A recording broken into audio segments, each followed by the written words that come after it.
gentlemen, it's the Tommy Tiernan Show. And here is your host, Tommy Tiernan!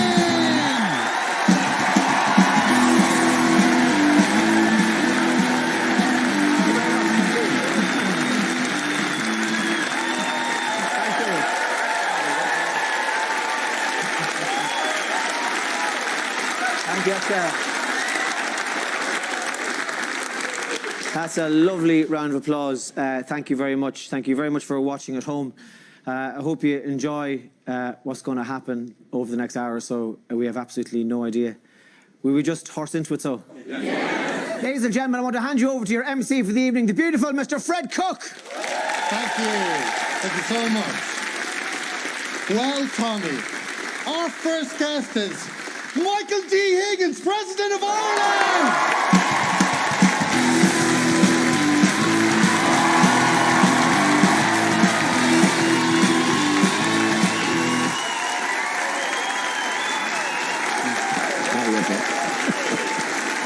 You're a great guy.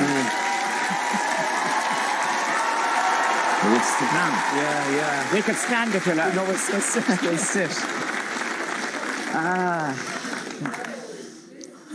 Well, there we are. One of my best friends. Thank you. It's shared. Great. Where have you been recently? Well, I was in Auschwitz at the memorial service for those who were murdered in those atrocious conditions. Probably that's the trip abroad that I was on. Most of the next few weeks and months are incoming trips and so on. Yeah. But that was I went to the ceremonies, and then the following day I visited the Jewish district in Krakow, and also visited some of the new initiatives that they have where Jewish people and non-Jewish people are coming together to create, if you like, recreate an atmosphere in Krakow that is welcoming to all groups. There seems to be a lot of talk nowadays about the rise of anti-Semitism again, and it's not something that I'm familiar with, and I find it, I'm slightly astounded by it. Yeah. But the voices are fervent that it's happening again. Do you have a sense of it arising again, or...? I do. I think it is part, unfortunately, of a more general... I think there's part of it is just simply hatred to and suspicion of minorities. And I think that is something that we have to really address. What do I mean by that? I think that it's very, very important to realise that all these camps and Auschwitz and others didn't fall from the skies. Maybe what was struck in my memory as I was listening to the presentations was that in 1938, the Evian conference, not a single country would take anybody. There is a consciousness of their nations having closed their doors. I think, as one of the speakers put it at the Auschwitz ceremony, I think the only country that said they would accept anybody was the Dominican Republic. And yeah. I think all of this is important on me because what I've been, as you know, for the last couple of years, I've been working very much on speeches about memory and speeches about how do you handle the past and how do you do it in a way that doesn't make you impotent in the present or lose opportunities in the future. But I was very moved by that, and by that's the visit I went. That's a long answer to your question. Where were you last? That's where I've been, In terms of Ireland and in terms of Europe, what scandalises you at the moment? Well, I don't use words like scandalise at the moment. Maybe I've gone through it. You can get scandalised to the point at which it affects you. But you must let me add to what I've been saying to finish off the previous part we've been discussing now. The important thing is you must never be indifferent. the rise of, for example, of racism, the rise of anti-Semitism, even the suffering of people in these humiliations.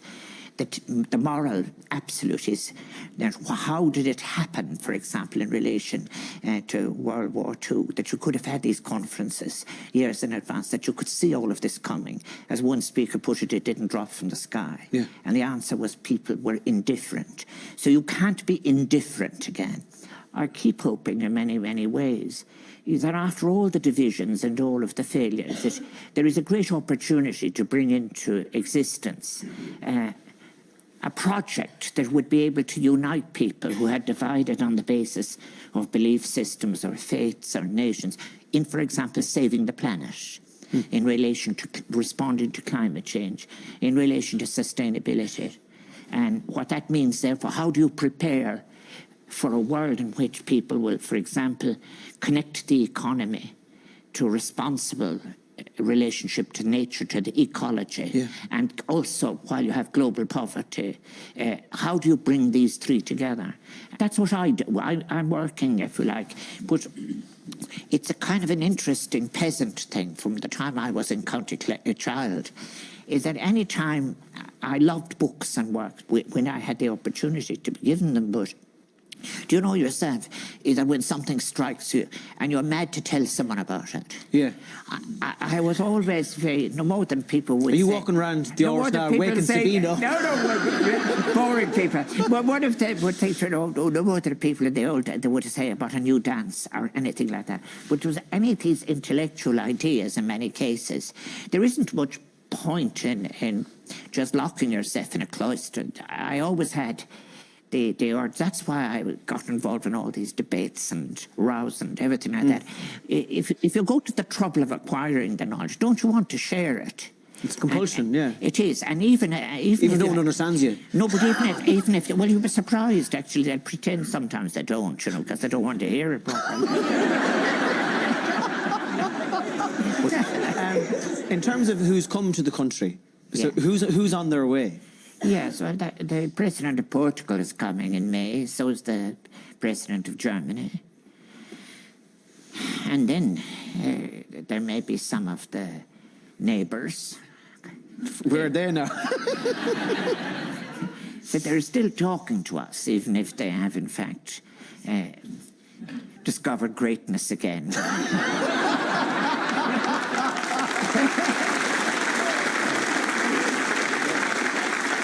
And when you have these people coming over, like the President of Portugal, do you have notions what you might do with them? Well, I'm only a minor part of it. I feed them, and, for which they pay the price of listening to one of my speeches. And then they I can imagine that. Never again, never again. And then they propose a toast to my health and happiness and the people of Ireland and their prosperity and everything like that. And then the Department of Foreign Affairs, the Department of the Taoiseach takes over. And they bring them to... it usually lasts about 3 days. But in fairness, the President of Portugal is a very fine man, and President Sousa goes swimming every day and, you know, fish, yeah? Like, no, that kind of thing, yeah. You probably are a daily swimmer yourself. I'm not. No, I tried. You stopped, did you? Yeah, I did it for a week, and for that week, I couldn't stop telling everybody I was a daily swimmer. But I've stopped. So you don't get to say, "Oh, I'd love to take the President of Germany to Navan or." Yeah, that's a good one. Or Tato Park or something. You don't. Or even North Kilbeggan either, you know. There are lots of places, but it's a great idea, that, isn't it? Yeah. But there would be a security problem.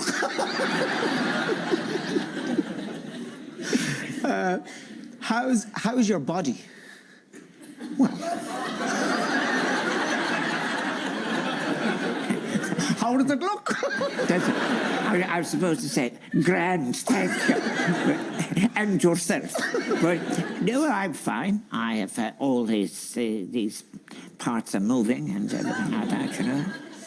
different way than before, but there's nothing much that you can do about it. You know, when these people during the last election tried to tell me I could do something about the aging process, I was very sorry. I couldn't exactly invent a machine to fire myself backwards. But no, thank you. My health is thankfully good. Yes. Yeah, and have you? I know from talking that you've sometimes found the Áras a lonely place to be at times. Yeah. Well, what I think, if I wasn't a person that read so much and that it would be hard enough, because very often in the evenings there's just Sabina and myself and the two wonderful dogs, and then there's the aide de camp that is always there, and there's security there, but. No, I have to say that, you know, the time flew, and everyone has been very good to me. But yes, it is. I'll tell you what I do, what I suppose I missed very, very much, is maybe I could very quickly, old circles that I moved in before. Maybe it's just as well some of them that I'm not moving in, but I'm going to too many funerals of good friends of mine. That's sad, yeah. So, I didn't come on your show to just depress everybody. No, but you should help me along by saying things like, that's more of it, or something like that. But no, enough of that. Enough of that, oh, Jesus. Now, did you meet Trump? No, not yet. I haven't had the pleasure yet. No, and I haven't played golf either. I don't play golf, you know. No, you're the wrong shape. There's a disadvantage. You're the wrong shape for golf. Would you? I beg your pardon, I mean. Well, there you are, indeed. I've seen people in worse condition than me going out with clubs.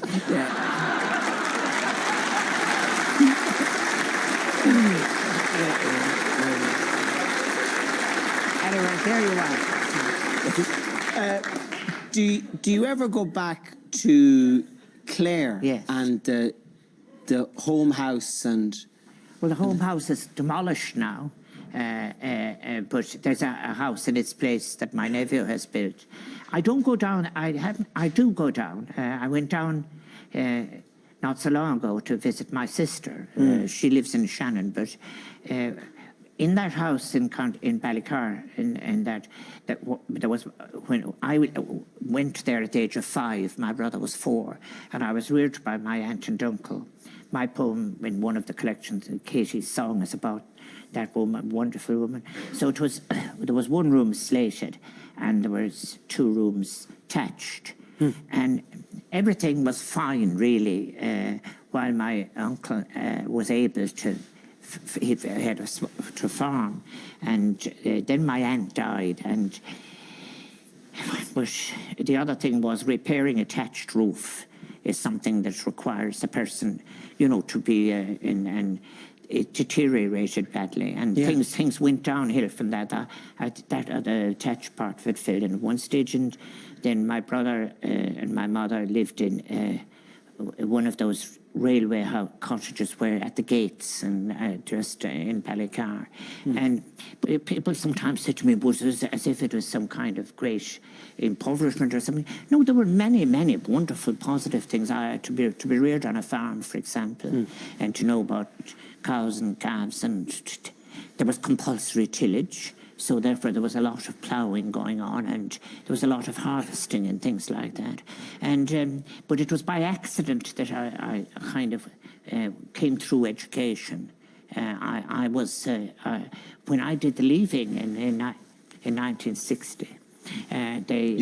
No one would. Were you repeating? A fantastic leaving, Tommy. Oh, did you? Greek and Latin and everything. Yeah, anyway, but I didn't go into the church. Yeah. No, so that time you got a thing that the Irish Independent had, which advertised all the jobs. Library assistant, and I went through, I let a few of them go. I was working in a factory in Shannon, and I applied for the ESB. and I'm a grade 8 clerk retired. You know those generals that put in their names, retired, and like that. Well, the ESBOA was my first trade union. But I think it is just as well for the sake of the energy production of the country that I left. But I got a loan then. I'd hate to see you stuck up a pole in a gale. Yeah, there you are. Yeah, what's that we called them? In fact, actually, I was there during the last phase of the rural electrification. Oh, yeah. And we would go out the country and we'd have a switch-on hoolie. And the parish priest would lift a sheet from a bulb and go. There it was. Oh, Lord bless us and save us. Yes. The electric has arrived. Anyway, but at any event, after that, I got a loan, and then I got scholarships. Then I went to England every summer, which really advanced my life skills, if you get me.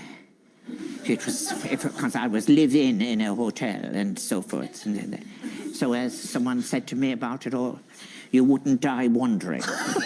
But so you go then to the next part of it then, and then I went to the United States, and then I went to Manchester, and then I came back, and then I began teaching. And I loved, actually, the teaching because, as I said, it was always the case that if you had something new, you wanted to communicate it. And that's where I am today. For goodness sake, yeah. Miracle, isn't it? Yeah. Do you remember that line of Beckett's, perhaps my best years are gone, but I wouldn't want them back, not with the fire that's in me now? Yeah. Do you have that sense of being energised? Well, I wish I'm doing good work now. I wish, in fact, I'd had all of that information earlier on. That's all. But the other side of it, I don't waste my time on. The fact of the matter is, as long as you're drawing breaths, stay curious and keep going. That's what you do.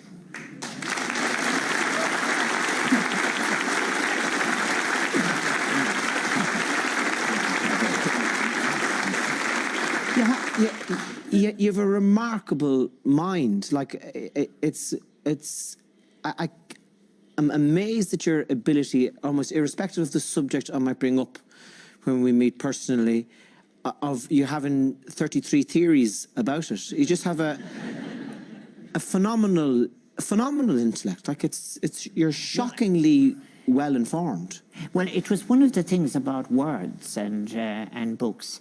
When my mother and father had lost really everything in Limerick and were moving, the one thing my mother, she'd go to O'Mahony's bookshop and she'd buy books and things like that. And even in the difficult times, my uncle and aunt, they bought the paper and so on. And I didn't go to primary school in Ballycar till I was 7, but I was used as a kind of a demonstration of that how home education. Anyway, I learned from the newspaper headlines how to read, and that was the kind of thing. And I say all of this only to encourage anyone that in a republic, any child, man or boy or girl, That's why I say to them about my life. He says that where I am now would seem impossible at several stages of my life for different reasons and so on. And they should have hope and aspire, and they should really, that's what's important for people to come through the thing. But I do mind work. I'll tell you what I do think as well about that is that amazing in Ireland, I noticed as well, it's very important to touch people.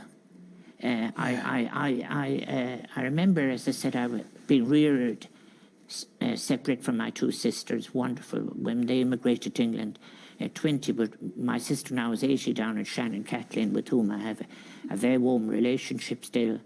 But I remember when she visited us out in the country, and she held my hand going down the road towards Newmarket and Fergus. And that was... it was in a time in Ireland in the 1950s when people didn't touch each other. And that was a great pity, because if there is a history of thought and a history of philosophy in many cases, you look at the great paintings, it's people reaching out to touch each other and so forth. Yeah. And then you do that with tact and with respect, and you do it. But it's important, even in, you say about the intellectual side of it, when you say to them, I was touched by what you said. Yeah. Now that's when you were saying about it all, it says that Aristotle regarded touch as the most important of the senses. Plato thought that the visual was the most important of the senses. And Plato led us all wrong. Yeah. That was our mistaken road. We're much better off when we were able, in fact, actually, to engage with sensibility with all of the phenomena of the world. Dogs and horses and people and everything. Yeah, that, yeah. Yeah.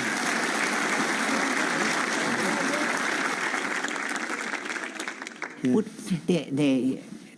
there we are now. There we are. But it is... Yeah. Sure. Yeah. There ain't an else strike you now.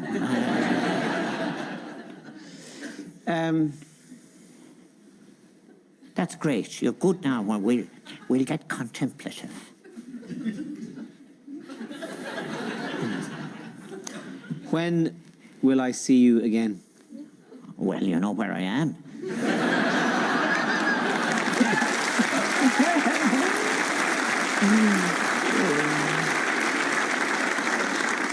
They'll never stop you at the gate, Tommy. Thank No, you. I look forward to it. Me too. Thank you so much for coming to the show. Ladies and gentlemen, Michael D. Higgins. That was great.